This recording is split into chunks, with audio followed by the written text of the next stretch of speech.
pertama gini, sebelum ini sebetulnya migrasi ke eSIM sudah terjadi, namun belum dipayungi oleh sebuah aturan. Nah, ini kita buat aturannya untuk memayungi proses migrasi dari SIM card manual fisik kepada eSIM.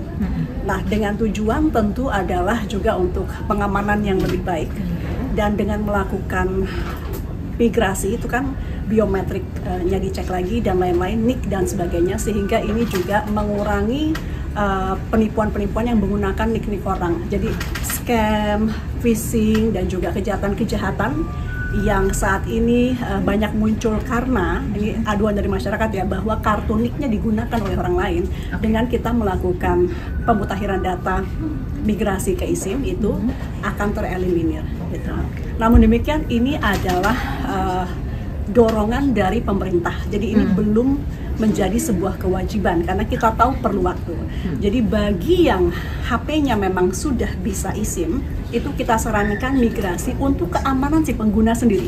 Jadi bukan karena pemerintah, bukan untuk pemerintah, tapi untuk keamanan mereka pribadi gitu. Jadi kita harapkan ini bisa dilakukan, dan kemudian nanti kita lihat kalau memang ke depan memang semua HP sudah menggunakan eSIM, ya itu nanti akan diwajibkan. Tapi kita tahu bahwa ini mungkin prosesnya bisa memakan tahunan.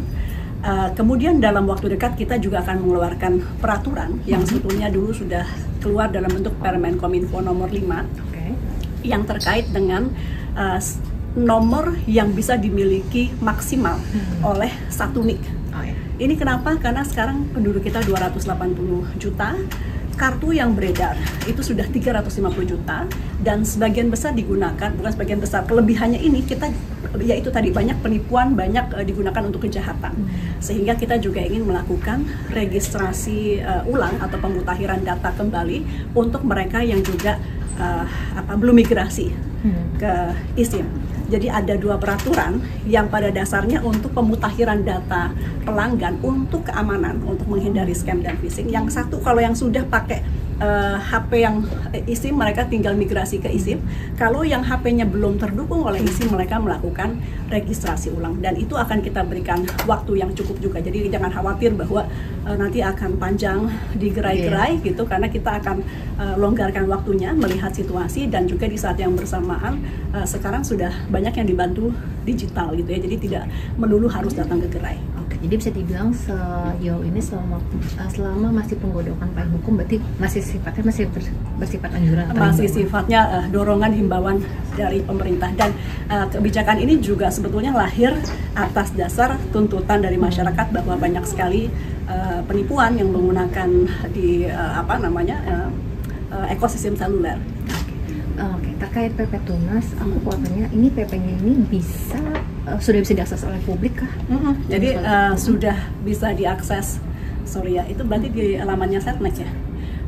PP-nya sudah diberi nomor PP 17 tahun 2025 dan sudah bisa diakses ke publik. Dan kemarin kita sudah lakukan juga sosialisasi ke beberapa kampus ya, dari Bali di Udayana, dan ke depan dalam waktu dekat juga kita akan bicara dengan stakeholder utama, yaitu para platform, karena PP ini juga yang diatur sebetulnya adalah platform untuk memberikan pengamanan kepada anak-anak kita, yaitu menunda usia untuk bisa mengakses platform-platform mereka sampai ke usia 16 sampai 18 tahun.